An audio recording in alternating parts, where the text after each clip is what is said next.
الحمد لله رب العالمين والعاقبة للمتقين ولا عدوان إلا على الظالمين وأشهد أن لا إله إلا الله ولي الصالحين وأشهد أن محمدا عبده ورسوله وصفيه من خلقه وخليله سيد الأولين والآخرين اللهم صل عليه وعلى آله وصحبه ومن اتبعهم بإحسان إلى يوم الدين أما بعد. Chers frères et sœurs, parlons aujourd'hui de l'importance de la nuit du destin. De l'importance de la nuit du destin. Allah tabarak wa ta'ala a créé les mois et il a favorisé parmi les mois le mois de Ramadan dans lequel il y a mis une nuit qui est la meilleure nuit de l'année. Il s'agit de la nuit du destin. Une nuit qui vaut mieux que 1000 mois. Donc, pendant ce mois béni, il y a une nuit qui vaut mieux que 1000 mois. Et les savants ont mentionné que parmi les temps méritoires, leurs fins sont meilleures que leurs débuts. Le meilleur moment de la nuit, c'est le dernier tiers. Le meilleur moment du mois de Ramadan, c'est les 10 derniers jours. Le meilleur moment pendant les 10 jours de Dhul Hijjah, c'est le 9e, le jour de Arafah. Le 10e, on ne le jeûne pas, c'est l'Eid, c'est haram de le jeûner. Ainsi, lorsque tu sais que le Ramadan est le mois des bienfaits et des bénédictions, tu redoubles d'efforts pour obtenir ce bien. Et lorsque tu sais que les 10 dernières nuits sont les meilleures nuits du mois, cet effort doit augmenter. Il ne doit pas s'interrompre. Et je sais que beaucoup d'entre vous, vous êtes fatigués. La fatigue va partir et restera la récompense bi'idhnillah. Quand on médite sur notre bien-aimé alayhi salatu wassalam, il a optimisé son temps, sallallahu alayhi wa sallam, pendant le mois de Ramadan. Surtout dans ces dernières nuits. Notre mère, Aïcha, la femme du prophète sallam, elle rapporte, elle dit, le prophète sallallahu alayhi wa sallam faisait dans les 10 derniers jours des efforts dans les adorations qu'il ne faisait pas dans les autres moments. Et c'est rapporté par l'imam muslim. Il nous est donc demandé, nous qui suivons le prophète sallam, de le suivre, de faire des efforts. Et selon Aïcha, radiyallahu anha, le prophète sallam, quand entraient les 10 dernières nuits du Ramadan, il les veillait en prière. Il ne dormait plus. Est-ce que vous méditez sur ces paroles? Dans les 10 dernières nuits de Ramadan, le prophète sallam, il veillait toute la nuit en prière. Il réveillait sa famille pour qu'ils en fassent autant, pour qu'ils fassent des efforts. Et attention, si tu me dis qu'ils en faisaient déjà, là il va falloir en faire encore plus. Et il redoublait de ferveur, il faisait plus d'efforts pendant cette dernière décade que pendant le début du mois de Ramadan. Et le hadith, il est rapporté par l'imam al-Bukhari et Muslim. L'intensité de ses efforts, alayhi salatu wassalam, durant les 10 dernières nuits, atteignait un tel degré qu'il restait constamment à la mosquée et il faisait même quoi? Al-i'tikaf, la retraite spirituelle. Il ne sortait plus de la mosquée. Il restait dans la mosquée pour adorer Allah subhanahu wa ta'ala. Le prophète sallam faisait donc énormément d'efforts pendant les dernières nuits de Ramadan. On rapporte de Aïcha que le prophète sallam faisait sa retraite spirituelle, donc l'i'tikaf, pendant les 10 derniers jours du Ramadan, et ce jusqu'à sa mort. Ses épouses continuèrent à le faire, et c'est rapporté par Bukhari et Muslim. Mais quels sont les motifs et les raisons de ces efforts qu'il faisait, alayhi salatu wassalam, de cette motivation? C'est la recherche et la quête de cette nuit promise, la nuit du destin. Une nuit qui vaut mieux que 83 ans d'adoration. Attention, ne dites pas une nuit qui vaut 83 ans d'adoration. Allah, il dit, Laylatul Qadr khayrun min alfi shahr. Il dit en parlant de la nuit du destin que les œuvres réalisées dans la nuit du destin valent mieux que 1000 mois, ce qui représente environ 83 ans d'adoration. Subhanallah. Allah tabarak wa ta'ala dit « Wa ma adraka ma laylatul qadr » Laylatul qadr khayrun min alfi shahr. Qui te dira ce qu'est la nuit du destin? Si seulement on savait comment cette nuit elle est valorisée, l'œuvre accomplie pendant la nuit du destin est meilleure que cette même œuvre accomplie pendant 1000 mois. Parvenir à la nuit du destin est une lueur d'espoir pour celui qui a négligé le début du mois, qui a été insouciant. Parvenir à la nuit du destin est une lueur d'espoir pour celui qui a négligé le début du mois. Mieux encore, c'est une excellente occasion pour celui qui a été insouciant et qui a commis des excès durant toute sa vie. Car il peut ajouter à son capital de bonne action plus de 83 ans d'adoration. L'imam Malik, rahimallah, il rapporte, et méditez bien s'il vous plaît, sur ce que rapporte Malik, rahimallah. L'imam Malik rapporte qu'il a entendu une personne de science, digne de confiance, dire « Le messager d'Allah, sallallahu alayhi wa sallam, vit les durées de vie des gens avant sa communauté, ou ce qu'Allah voulut lui en montrer. Il trouva alors que les durées de vie de sa communauté étaient plus courtes, de sorte qu'il n'atteindrait pas par les œuvres ce que les autres avaient atteint en raison de leur longue vie. » Donc le prophète sallam, on lui a montré l'âge des communautés qui nous ont précédés. Et ils vivaient plus longtemps que nous. D'ailleurs, dans Tirmidhi, le prophète sallam a dit « Ma communauté vivra entre 60 et 70 ans, et peu d'entre eux dépasseront cet âge. » Et donc le prophète sallam, il a vu que dans les communautés qui nous ont précédés, ils vivaient plus longtemps que nous. Alors, Allah lui a accordé la nuit du destin qui est meilleure que 1000 mois. Mes chers frères, j'aimerais qu'on s'arrête un instant sur meilleur que 1000 mois. Meilleur que 83 ans d'adoration. Une nuit. Une nuit, elle vaut mieux que 83 ans d'adoration. C'est-à-dire que si toi, dans ta vie, tu as jeûné pendant 10 ramadans et que tu as cartonné dans ces 10 ramadans-là, et qu'Allah t'accorde la récompense de la nuit du destin de ces 10 ans, ça fait un capital de plus de 800 ans d'adoration. Pour quelqu'un qui aura jeûné et fait des efforts pendant 10 ramadans. Imagine celui qui a vécu 50 ans. Ça veut dire quoi? Ça veut dire que le jour du jugement, il y a des gens, ils vont se rajouter à leur capital de bonne action, lui qui aura vécu 50 ans ou 60 ans, 3000 ans d'adoration.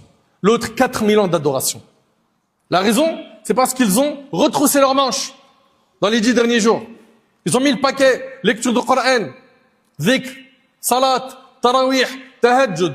T'es fatigué, la fatigue va partir. Bi'idhnillah, les récompenses resteront. Est-ce que tu réalises l'occasion qui se présente à nous? Une nuit, elle vaut mieux que combien? Que 1000 mois. Plus de 83 ans d'adoration. Saisis cette opportunité et ajoute à ton capital d'adoration la récompense de cette nuit-là, en faisant beaucoup d'efforts, en étant sincère, en optimisant ton temps, en mettant une croix sur les écrans, sur l'insouciance, sur la mauvaise fréquentation. Ça se trouve, c'est ton dernier Ramadan. Cette nuit possède de nombreuses vertus et caractéristiques. Allah y a fait descendre pendant cette nuit-là, la nuit du destin, le Coran en une seule fois, depuis Al-Lawh al-Mahfouz, la table gardée, vers le ciel de ce bas monde. Puis, le Coran a été révélé progressivement au prophète sallam selon les circonstances durant 23 ans. C'est dans cette nuit que le Coran a été révélé. Allah Ta'ala dit « Inna anzalnahu fi laylatil qadr » Nous avons fait descendre le Coran pendant la nuit éminente du destin. « Inna anzalnahu fi laylatil mubaraka » Allah Ta'ala nous dit « Nous l'avons fait certes descendre durant une nuit bénie. » Deuxièmement, Allah Subhanahu wa Ta'ala a révélé à son sujet une sourate entière, récitée jusqu'au jour du jugement, dans laquelle il mentionne sa noblesse et sa grandeur et ses caractéristiques. Troisièmement, Allah pardonne les péchés de ses serviteurs. Pendant cette nuit, le prophète sallallahu alayhi wa sallam a dit, dans le hadith d'Abi Huraira qui est rapporté par Bukhari et Muslim, quiconque veille la nuit du destin, quiconque veille la nuit du destin, poussé par sa foi et dans l'espoir de la récompense divine, ses péchés antérieurs lui seront pardonnés. Allahu Akbar. Mais ça demande quoi? Que tu sois à la mosquée, que tu fasses des efforts. Le hadith il est rapporté par Bukhari et Muslim. Aïcha radiyallahu anha, elle a dit, ô messager d'Allah, s'il m'arrivait de savoir quelle nuit est celle du destin, dis-moi ce que je devrais y dire. Il lui a dit, Qouli Allahumma innaka afou, tuhibbul af fa'fu anni. Wallah, tu es certes pardonneur et tu aimes le pardon, alors pardonne-moi. Alors attention, très rapidement, une petite nuance entre al-maghfira et al-af.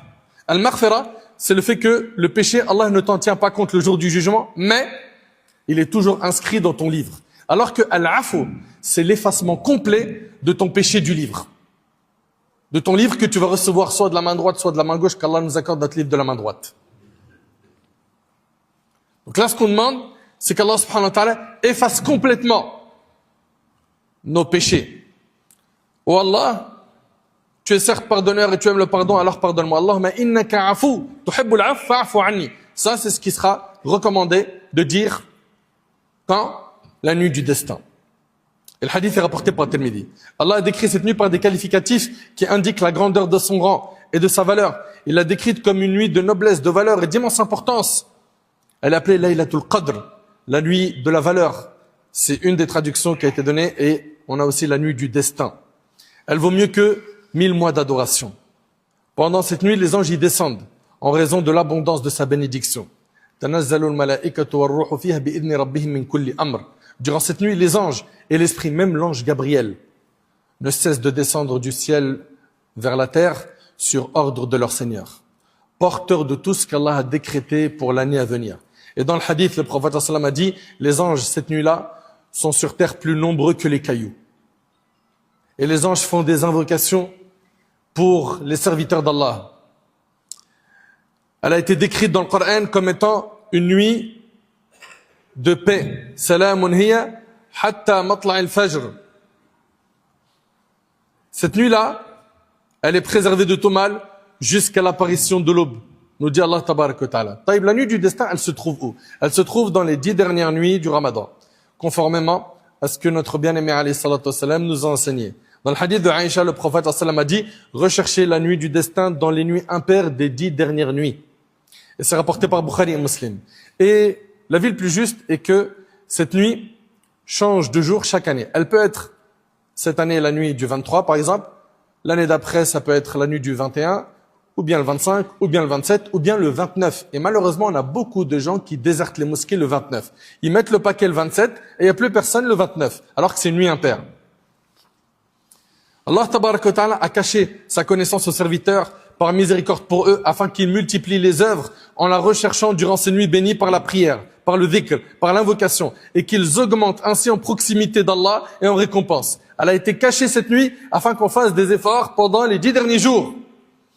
Comment redoubler d'efforts pour en atteindre le bien et les trésors qu'elle contient? Et quel est le moyen de remporter la récompense de cette nuit? 1. Prends conscience que ces 10 nuits sont la fin du mois béni. Et le prophète sallam a dit, les actions ne valent que par leur fin. Le plus important, c'est la fin. Tu as eu un mauvais démarrage pendant Ramadan?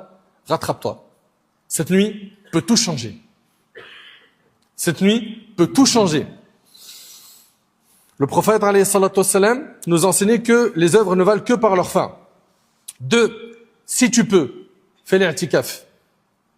Fais cette sunna qui est la retraite spirituelle. Si cela est possible, si tu es en capacité de poser des jours de congé pour faire cette adoration, fais-la. Cela consiste à venir à la mosquée. Pour l'imam Malik, c'est au moins un jour et une nuit, donc 24 heures. Donc tu rentres avant le Maghrib et tu ressors après le Maghrib du jour d'après. Si tu peux faire au moins un jour, fais-le. D'autres écoles disent qu'on peut faire moins d'un jour. Voilà. Donc essaye de rester au maximum dans la mosquée, sachant que le prophète nous a enseigné que les endroits les plus aimés d'Allah sont les mosquées. Et c'est ce que faisait le prophète sallam. Selon Aïcha radhiyallahu anha, le prophète sallam faisait la retraite spirituelle durant les 10 dernières nuits de Ramadan, jusqu'à ce qu'Allah le fasse mourir. Subhanallah. Et elle a dit, puis ses épouses continuèrent à le faire après lui. Puis ses épouses continuèrent à le faire après lui. Et c'est rapporté ici par l'imam al-Bukhari et Muslim. Comprends aussi que les 10 dernières nuits sont une occasion de compenser les manquements du début de Ramadan.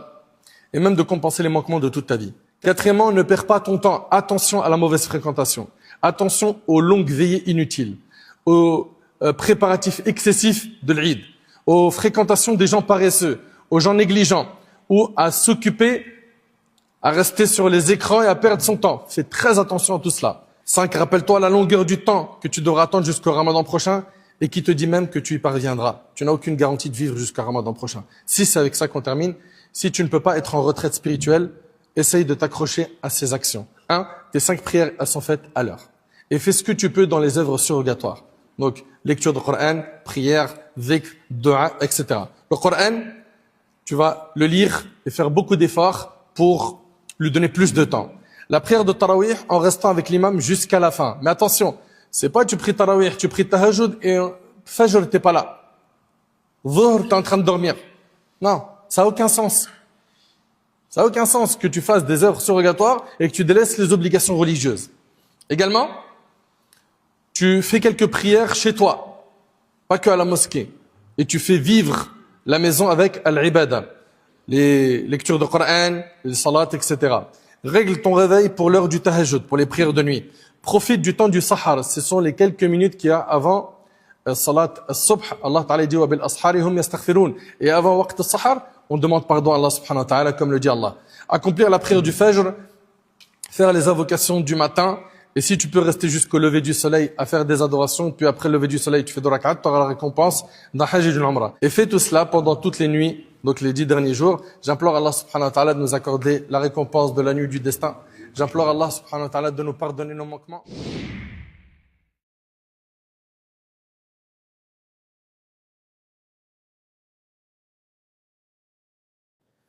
أستغفر الله العظيم الذي لا إله إلا هو الحي القيوم وأتوب إليه.